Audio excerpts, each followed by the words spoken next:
What's up, guys? 0-1 yesterday as we sink back into the red on the year. Got to overcome this. Edmonton Oilers, they're winning the game in the middle of the second period. I think it was 1-0. They got outplayed in the game worse than they did in game one, I think fairly significantly, but the game was closer, and it was still a 1-1 tie, I think like midway through the third period, and then all hell broke loose, basically. The series is probably getting close to over. That was the shot that I took. I didn't expect Edmonton to win the series, but I liked the spot in that one. We'll move on to today. There's nothing else to say about that, really. I'm going to have numerous plays today in baseball, 4 plays. There are a lot of young pitchers that I'm going to get involved in here. And I don't know what else there is to say about this, but let me see. There are just so many situations where I'm like, I got to get in on this. This is crazy. Let me see. Looking at this real quick here. Okay, yeah. All right.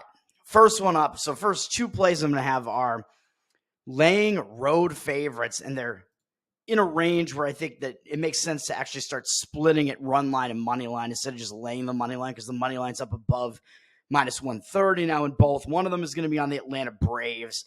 This is more of a situational play than the other 3. The other 3, well, they're all situational, but the other 3 have a lot to do with young, very good, unfamiliar pitchers. This one has more to do with just the scheduling dynamics.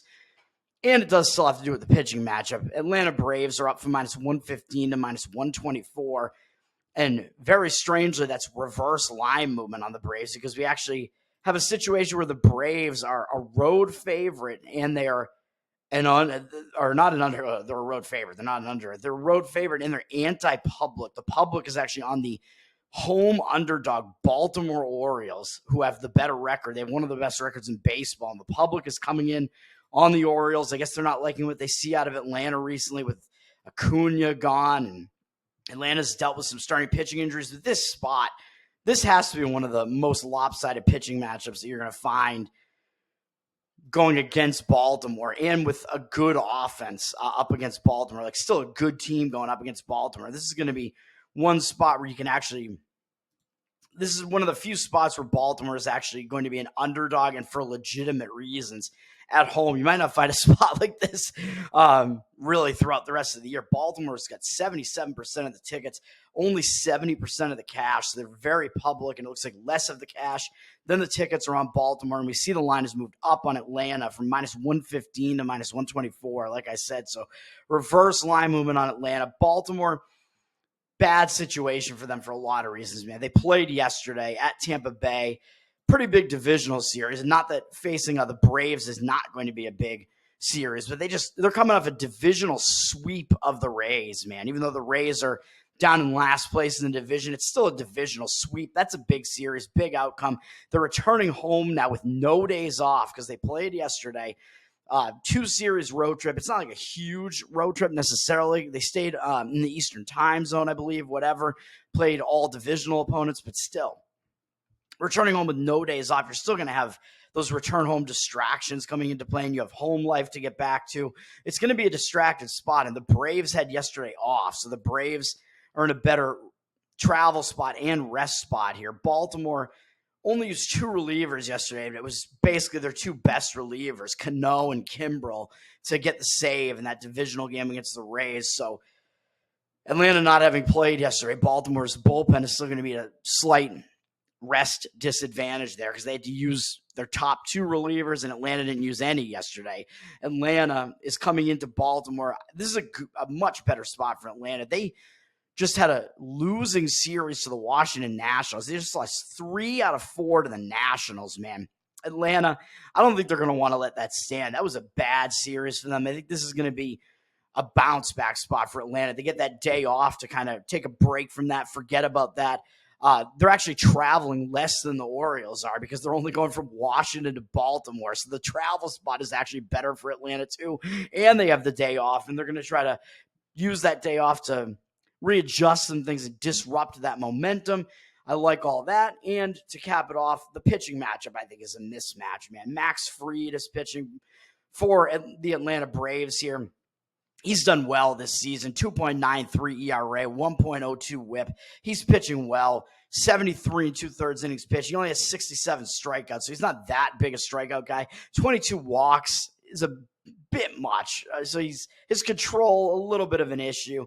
In his last few starts, it hasn't really been an issue. Where he had a complete game against the Cubs, 8-inning performance, shutout performance against Washington, only give up 1 run in the complete game against Chicago, and then a 2-run performance against Baltimore. And prior to having a bad start against San Diego, where he allowed 3 earned runs, he had a shutout for 7 innings against the Mets. So 4 of his last 5 starts have been excellent. He's thrown 2 complete games this year. And he's only allowed 53 hits in those 73 and two-thirds innings this year. So he's been very difficult to hit. So I like all that. And then looking at Fried against the Baltimore Orioles hitters, it looks pretty good for Fried as well. And his stats against Baltimore, we have a decent sample size here. His stats are good against Baltimore, man. They're 7 for 43 off him lifetime.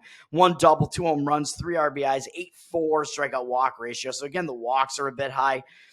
But still, 163 batting average and 560 OPS. So Fried has done well against Baltimore's hitters as well. So I like that too. Meanwhile, Baltimore on the other side has Albert Suarez pitching. He's a 34-year-old. And the fact that he has a 1.83 ERA this year and 1.02 whip, that's a bit misleading, man. He was coming out of the bullpen for like half of the season, basically. And he's only gone as deep as 5 2/3 innings in any of his starts this season. So he's not a guy that goes deep into games. And those were his first 2 starts of the season against weak offenses in Minnesota and Anaheim.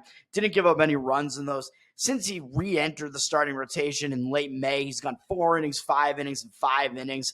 So I think that his stats are a bit misleading because a lot of them are out of the bullpen. I don't think he's really that good. And at the age of 34, I don't think you all of a sudden become like an outstanding pitcher, man. He's only pitched 2 seasons in the majors prior to this season with San Francisco, 2016 and 2017, and that's more of a pitcher's division, really. His strikeout rate was very low throughout that span, really. His walk rate was too high. His ERA was above 4 over those 2 seasons with San Francisco, and his whip was in the high 1.2, so there's really nothing to like about that. He's kind of a guy that just hasn't stuck in the majors, and he's been pitching fine this year, but it's kind of a wonder how he's really doing this like in his mid-30s. Like, I don't think you all of a sudden have a resurgence in your mid-30s, although he is like a looming presence on the mound at 6'3", whatever, 235. So he's kind of a hefty gentleman there. And it is true the Braves have basically not seen him before, with Ozuna being the only hitter who's faced him before. He's 0 for 1 with a walk. I don't think there's anything you really take away from that. I think Fried is just obviously the more trustworthy, more proven pitcher here. I don't trust what we see out of Suarez. The market seems to agree with this. The situation, I think, is lining up on Atlanta here, as I explained. Suarez likely to be the pitcher that is unable to go as deep into this game as Fried is. Plus, Baltimore used their best couple of relievers yesterday while Atlanta had the day off. So that doesn't look good for Baltimore here, man. So I think the line is actually indicating something here. Atlanta, the odds makers are telling you Atlanta has the advantage in this pitching matchup and may even be the better of the 2 teams, even though Baltimore has the better record. So it's going to be Atlanta. I'm splitting it because the line looks like it's up. The best you can get is minus 130 on them right now. I don't mind just laying the minus 130 money line on this, but you could also split it across half run line at minus 1.5. Plus 130 and minus 130 on the money line. I actually haven't decided yet which one is better. I mean, maybe I just want to just lay it straight up on the minus 130 run line. Minus 130 is kind of like my cutoff now as far as like, do I want to split it run line and money line? I will also add that when you have a team returning home from a road trip like Baltimore is, and they are an underdog in that return home spot, it tends to be an even worse spot historically for that team. That team tends to lose that game more often than not, even though that usually means that it's a bad team that's also in that bad spot. Baltimore is certainly not a bad team, but they are facing a good Braves team. So I guess for now we can call it Braves minus 130, and maybe I'm going to do the same with the other road favorite I'm on, which is, interestingly, these are the only 2 National League games. We have 2 National League games, 2 AL games, and I'm on one of the AL games too. And then the entire rest of the full baseball slate is interleague, and I'm only on one interleague game, which is, it's all kind of crazy the way that lines up. And I'm on both National League games, and I'm on, or no, excuse me, I'm not. Never mind. Freed Suarez is an interleague game. Sorry. So I'm on two interleague games, and I'm on one of the two National League games and one of the two American League games. Sorry. All right. The National League game I'm going to be on, you probably can already guess, Pittsburgh Pirates with Paul Skeens pitching. You're still getting Skeens, I think, at a somewhat discounted price here, man. I think this is a lopsided pitching matchup, and the market is already moving in that direction, and the public is aware of it, and they're already on the Pittsburgh side too. So I think you kind of got to get in on this. While you can still get a decent price. Skeens, Pittsburgh is up from -116 to -127 as a road favorite, and it is moving up further. They do have 85% of the tickets on. They are public, but 87% of the cash. So I think public and some of the bigger money, I think, are all lining up on Pittsburgh here, trying to get it in at the better number. I think it is a mismatch here, as I keep saying, for Pittsburgh. I like the Pittsburgh side, obviously, and that's what I'm going to do. You can split it. Again, like I said with Atlanta, you could split it run line. You can get -1.5 at like +140 and split half on that run line and half on -130 money line. Or you could just throw it straight up on the money line at -130, which I said, when you have the option to split it between run line and money line, about -130 is one of the heaviest that I'll kind of want to do in baseball, which may still be what I do. I gotta look into it a little further here. But I like both these road favorites. This is Pittsburgh against St. Louis here. St. Louis, both teams were off yesterday, so I don't think there's that much to take away from that. St. Louis just split a series with Colorado at home. They're staying at home. Pittsburgh is coming into St. Louis, so they are obviously traveling, but they are starting a road trip. So they're going from Pittsburgh to St. Louis. Not really much of a travel concern there with a day off. Pittsburgh is coming off an ugly loss, whereas St. Louis is just kind of staying at home after winning a game against Colorado. So I don't know if that having a day off is really going to be that much of an advantage to them, whereas Pittsburgh having a day off, they're coming out of Minnesota, and they were on the verge of sweeping Minnesota, and they had a bad 11-5 loss, where that game was actually 4-4 at the end of 9. That was the game I lost on the under, very unfortunately. 8 runs were scored in extra innings, I believe, in that game. Totally crazy. I think it was an 8-2 score in extra innings or something, whatever it was. Pittsburgh, or 7-1. Is that what it was? 7-1, I guess. Pittsburgh wound up losing the game 11-5 off of that. Yeah, it was 7-1. Crazy for the Twins of all teams. Not a very good offense to put up 7 in one inning, a 7 spot in the 10th inning or whatever. That's insane. Pittsburgh is probably going to want to get out of there, get away from home. You just had that was an ugly way to lose that game in extra innings. Get to forget about that, go on the road. I think that's going to be helpful. When you start a road trip, you usually tend to be focused on that first road game. It is a divisional game, and Pittsburgh is actually behind St. Louis right now by half a game. Pittsburgh is actually in last place with 3 of the other 4 teams in the division, Cincinnati, Chicago, and St. Louis, all tied a half game ahead of them. And Milwaukee, of course, several games ahead of all those teams, well in first place there. But Pittsburgh actually might have a little bit of motivational edge there as well. Not only will they be focused to start a road trip here, but they're in last place in the division. So they might have a little bit of extra motivation for that reason. And of course, I mean, this is the starting pitching matchup. This is what you want, man. You got Paul Skeens. He's maybe headed for Rookie of the Year honors at this point, man. Since he's come up, he's just been dominating in baseball. He's had 2 iffy starts where he gave up 3 earned runs, and one of them was his most recent start against the Dodgers. His team still won the game, and he still had 8 strikeouts in 5 innings in the game and only walked 1. Gave up 2 home runs, which is basically why he gave up 3 runs there. If you get 2 home runs, you tend to give up more than 3 runs, so he's still limiting the damage. That was against a potent Dodgers lineup. Skeens, I still think he's the real deal, man. He's gone 27 innings so far in his young career. He's got a 3 ERA and a 1 whip. There's nothing to really dislike about that. 21 hits allowed. That's low as well. Only 6 walks and 38 strikeouts. He's striking guys out at a very high rate and not walking many people. That's a lot of command right there. Very good strikeout walk ratio. He's just coming in. He's kind of dominating his opposition. He hasn't allowed more than 3 earned runs in any start. He's allowed 2 or fewer in 2 of the 3, allowing 2, 1, and 0 in those other 3, where he went 6 innings in each of those. and went 4-5 in the two worst starts of his. And I think he has a little bit of an extra edge here because he's facing a Minnesota team that's never faced him before. So you have this guy with dominant stuff, this young phenom coming in, 6'6", 235. Man, I forgot how tall he is. He's just a looming, dominant presence on the mound, and coming in, striking out all these guys. And you have hitters that have never seen him before. That's an advantage to the pitcher. The first few times these hitters have to face him, and when he has really good stuff like Skeens does, that's an advantage to Skeens as well. And who's going up against him? What is St. Louis countering with?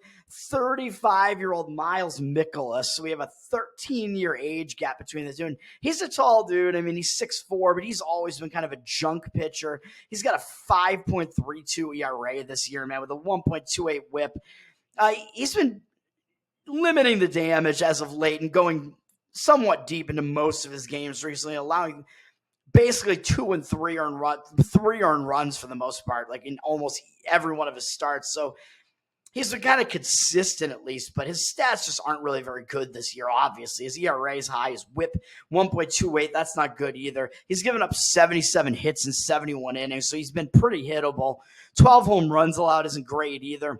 He's walked 14 and struck out 53, so the strikeout walk ratio is okay. He's not really walking that many guys, but his strikeout rate's also not high. He doesn't come in and dominate you.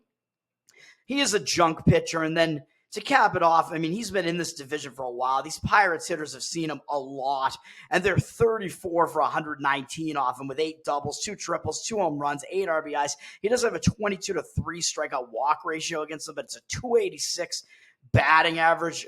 So they've hit him decently in a 740 OPS. That's not incredibly high, but it's decent enough. So we have, on the one hand, Skeens completely unfamiliar to these hitters here. Excuse me. I said Minnesota. Excuse me. I meant St. Louis. But yeah, Skeens has not been seen by St. Louis either. He hasn't been seen by either Minnesota or St. Louis. Excuse me. But yeah, the same. Excuse me. Same goes for St. Louis.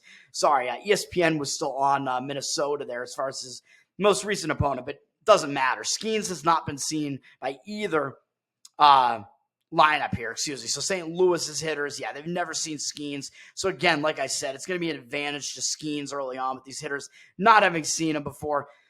Mikolas has been seen a lot by these Pittsburgh hitters. They're familiar with him. They know what to expect out of him, and they've hit him pretty well. They haven't faced him this year yet, I don't believe, but still, they're familiar enough with him. They've seen him a bunch, so advantage to Skeens in this one, and the line is telling you that. The line is moving up, so I think this is a mismatch. I'm going to take Pittsburgh here. And the fact that they're starting a road trip, I think, is a positive. Then we're going to go to 2 starts where I think we have advantages as far as we have 2 pitchers making their major league debuts, and I actually like both of them in these spots. One, we're going to go with the Milwaukee Brewers here, even though the Brewers won yesterday to start the homestand. They return home off of an ugly loss. Return home tends to be a distracted spot, but they still won 3-1, even though they had Colin Ray pitching, and he's not exactly Milwaukee's best pitcher, up against Barrios, who is pretty good for Toronto.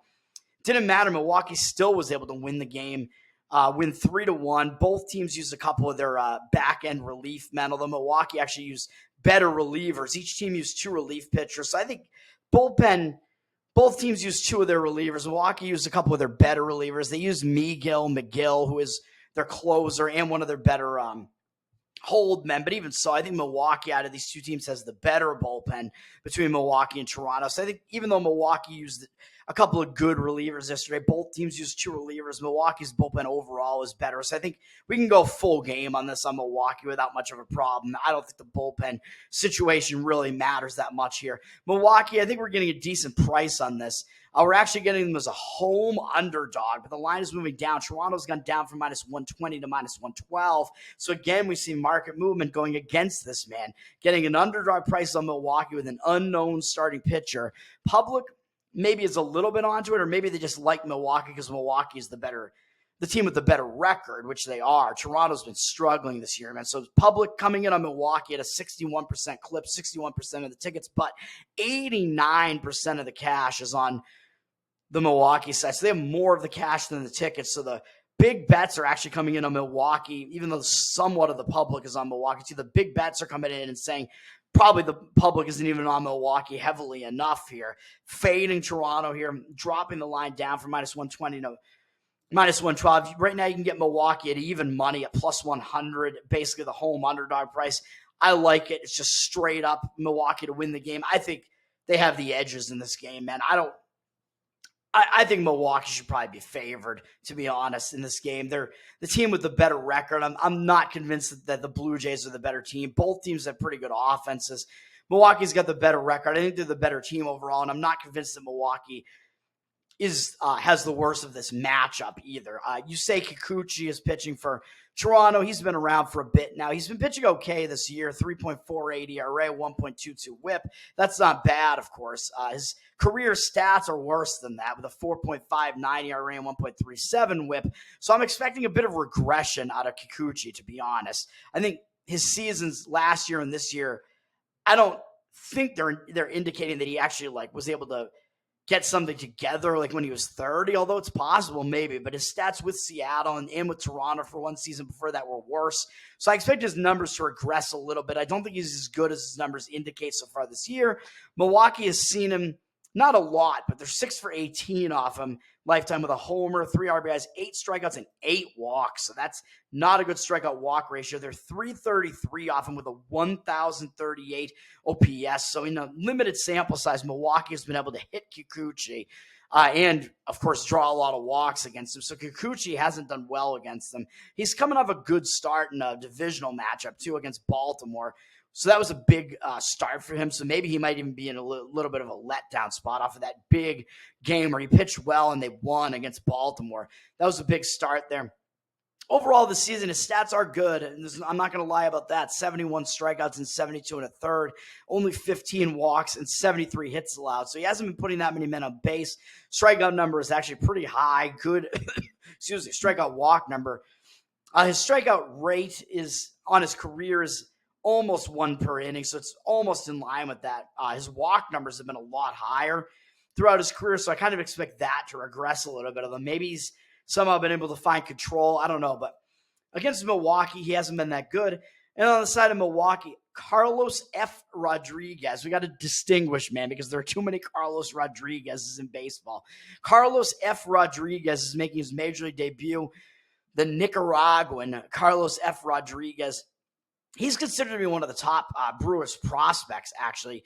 He's been pitching. He pitched well for a lot of his stint in the minors. They're mostly in Double-A. He's been pitching pretty well, I think, although his walk numbers have been too high. He is a guy who's been walking way too many guys, so that's kind of the problem with Rodriguez, his walk numbers. He's got to get that down. He's been out of control a little bit, but he is a guy that has 6 different pitches, which should translate pretty well to the majors, man. When you're changing speeds and hitters don't know what you're going to throw at them, and you have so many different options to throw at them. And it seems like most of his pitches are actually decent enough that he can do that and actually kind of utilize all of them. He's got a fastball that's kind of mid-90s, low to mid-90s, can top out at 95, 96, which isn't horrible. I mean, that's fine. For a major league pitcher, if you're mixing up your pitches and you have all these different pitches, that's fine. I think he has curveball slider or maybe it's curve change. I forget. He has a couple of different off-speed options. Then he's got, or actually, I think it's probably all 3 of those. And then he has 2 additional fastballs, I think, with a cutter and a sinker that he kind of mixes in. So he has a lot of different options. So I like that, actually. So I think with an arsenal like that and a guy that's considered to be a decent prospect and has decent stuff, and for the most part, he's been fooling hitters in the minors, I think mostly at a Double-A level, though. I don't know if he's been at Triple-A. When we have 2 pitchers making their major league debut and I look at their scouting reports and I'm not really familiar with them, I kind of confuse the 2 sometimes. So I did that the other day, and I'm going to be talking about the same thing again here. But either way, I know that he's a 6-pitch guy. Everything I said is true so far. And I think that is going to translate decently to the majors. He's a guy that's a fairly respected prospect here, considered to be one of these guys who should be able to join the major league rotation. He's only a 6-foot guy, so he's not a totally huge presence on the mound, but still fairly tall. But I think he's going to be able to come in and kind of fool these hitters, man. These hitters have never seen him before. Of course, he's making his major league debut. He might be pumped up for it. I believe he's pitched a little bit at Triple-A, and I think his numbers at Double-A were better. But even so, I think it's a situation where there's not that much of a sample size to really determine much from AAA. AA, like I said, he's been limiting he's been basically fooling hitters. They haven't been able to hit him, but his problem has been his wildness, his walks. So he's got to get that down. But everything else, I think, is good as far as Rodriguez is concerned. So I like that. So it's going to be a play on Milwaukee at plus 100. And then to close it out, I'm going to go on another pitcher making his major league debut, but I'm playing this one differently. I'm playing the under in one of the AL matchups that we have in White Sox Seattle here. I'm going to go with an under in this one. These teams did play yesterday, so maybe that's a bit of a concern. But it was a weird game where Seattle was losing 4-0 to the White Sox until the bottom of the 8th inning. They were losing 3-0 for a while. It was 0-0 into the 6th. Chicago scored 4 runs through the 6th, from between the 6th and the 8th. It was 4-0 Chicago. Then Seattle scored 4 in the 8th to tie it, and then 4 more in the bottom of the 9th to win the game on a walk-off grand slam, I'm pretty sure, from Raleigh, which is crazy. So a dramatic win for the Mariners yesterday. But we're not playing on a side here, so I think the dramatic aspect of it doesn't matter as much. The Mariners used 3 relief pitchers yesterday. Didn't really tax their bullpen, I wouldn't say, although those 3 guys won't be available. Those 3 guys they use all have ERAs in the 4s and 5s, so it's not like they're going to be necessarily missing those guys, I don't think. And White Sox use 2 of their relievers who also don't have very good stats. But I think overall Seattle's bullpen is a little bit better, but neither bullpen got taxed yesterday. So I don't think that that's going to really factor into playing this under here. The bullpens, I think, are okay enough that we can still play the under here. Neither team really totally wiped out their bullpen yesterday, using 2 and 3 relievers each. This is all about the starting pitching matchup, man. And we do have a low total here, so the books are kind of telling you something. They originally opened this at 7.5, but heavily juiced to the under. And for the most part, it's been sitting at 7. It looks like it's 7 juiced to the under now. So I would say you got to get on this. I found under 7 at minus 110 out there. You might still be able to do it. You might have to lay a little bit more, minus 115. 7 is a key number, though, man. So I think it's still worth it if you have to lay minus 115, minus 118, maybe, whatever it might be on the under 7. That's still the way I would go here. It's a pitching-friendly park. I think yesterday's total is misleading with the fact that the game was 0-0 into the 6th inning, and you wind up with 12 runs scored. So I think that's a little bit misleading. Although we're going with a low total here. Like I said, the books are just kind of telling you something that they don't expect a lot of scoring here. I mean, the White Sox offense really struggles. Seattle's offense, not really a powerhouse either. And the starting pitching matchup, I think, puts this over the top. You do see 61% of the tickets coming in on the over, but 63% of the cash on the over, it looks like right now. But I really don't think that that's the case, that more of the cash is coming in on the over, because we see the line moving down on the total towards the under. So I think that indicates that more of the cash is actually coming in on the under here. And we'll look at the starting pitching matchup here, which is where you get basically everything. Drew Thorpe is making his major league debut for the White Sox. And this guy is a highly touted prospect, man. He's been traded around a little bit. He's only 23. And I think the other guy I mentioned, Rodriguez, what is he? I think he's 22. So we're taking 2 22-year-olds to do well today and 1 23-year-old. Although Thorpe, in his game, we're taking the under here. Like I said, we're taking both young pitchers. We have 2 young pitchers in this game. We're taking both of them to do well. Drew Thorpe, he's 6'4", man, so a looming presence on the mound. He was in the Yankees organization. I believe they traded him to San Diego for Juan Soto, and then San Diego turned around and traded him to the White Sox for Dylan Cease because they wanted a guy who can do well now. Cease has been doing pretty well this season for San Diego, but Drew Thorpe, I think he's ready, man. So he's a guy who's been highly touted, and he's been traded for some pretty good major league players. So that's what these major league teams think of him, man. They think he's good enough to be trading him around for some of these really good major leaguers. Thorpe is about to come up, man. He spent little time in AAA, I believe, and he actually didn't do that well with like a 5 ERA, but I guess in the month of May, his ERA was way better. So I guess he struggled from the outset when he was in AAA, but he really kind of got it together and started pitching better. In AA, his numbers were basically dominant, even though I think he maybe had a walk number that was like a little bit too high. His strikeout number, I think, was insane, and he had like really a lot of good numbers in the minors. I think Carlos Rodriguez on Milwaukee also did. Both of these guys had really good numbers in AA. For Thorpe, I think his strikeout numbers were crazy. Thorpe, I think he's got a pretty good fastball, but I think, again, it's a fastball that's kind of mid-90s. But it's all about like the change of speed stuff, man. He's got like a couple of breaking pitches, I think, but for him, I believe he's considered to have an elite changeup, which is not really something you hear about these pitchers that are coming up, man. His changeup, I guess, really fools hitters, and it's just such a drastic change from his fastball. I think he has a changeup that's like high 70s, and it's just this bizarre speed change, and it's considered to be a very, very good pitch.